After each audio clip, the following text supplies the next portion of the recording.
The University at Buffalo Spaceballs have been working hard on the Astreus 2 rover.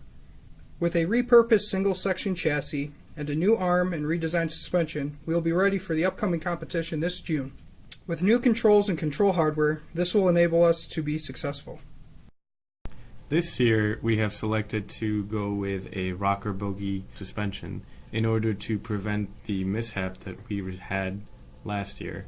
We wanted to make sure that we had the maximum amount of balance as our rover would traverse any obstacles. We also chose to remove the differential arm and go with a modified rocker bogie design that would use single plates that are interchangeable in order to reduce the number of different parts that we might need should there be a problem. We chose to put them within the suspension itself in order to prevent any potential damages or any obstacles coming in and being lodged inside the suspension.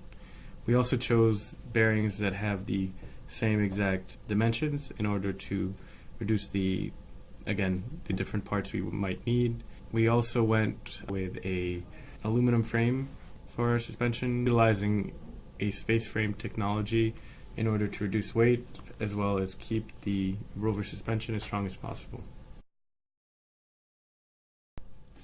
The camera system will utilize 4 1080p HD Logitech webcams to allow for a simple but effective video feed. Audio will also be obtained from each camera. As for the controls, we will be using 2 Xbox controllers, with one controlling the drivetrain and one controlling the arm. This will allow for more precise control. The ROS package Joy will be utilized to communicate with the Xbox controller. The home computer will then use port forwarding to send strings of data to the rover computer. Finally, the arm and motors will be communicated to through the onboard serial port. Our UI will bring all of this together, as it will display our video feed along with data on the controls and rover. The arm consists of 2 linkages and 4 degrees of freedom. There are 3 servos and 2 linear actuators that control the arm. 2 servos are located in the manipulator, and 1 servo is located at the base to rotate the arm. The 2 linear actuators control the arm's movement up and down. The linear actuator's high torque create a smooth and efficient movement. At full extension, the arm is 26 inches long and able to reach 16 inches down. It is capable of lifting 5 pounds at full extension. Our manipulator is a claw with both tabs that move. We'll be placing the retrieved rocks in a bucket with an opening lid that will function as a ramp.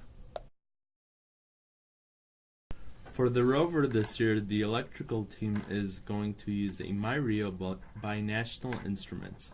This will enable a faster and more reliable control of the motors, actuators, and servos. During development, we are using an Arduino platform in order to facilitate faster development and enable quicker fixes and changes to the working code. The actuators on the arm are controlled by 2 controller boards. These boards take a servo command ranging from 1000 to 2000 microseconds and enable the Arduino to control them without using too much of a processor or memory footprint. The motors are controlled via similar fashion by the same servo commands. The arm rotational position is controlled via a big servo at the bottom. The arm's manipulator has 2 servos, one which controls the wrist angle and one which controls the open and closed position of the servo. Thank you for watching, and we'll see you in Houston.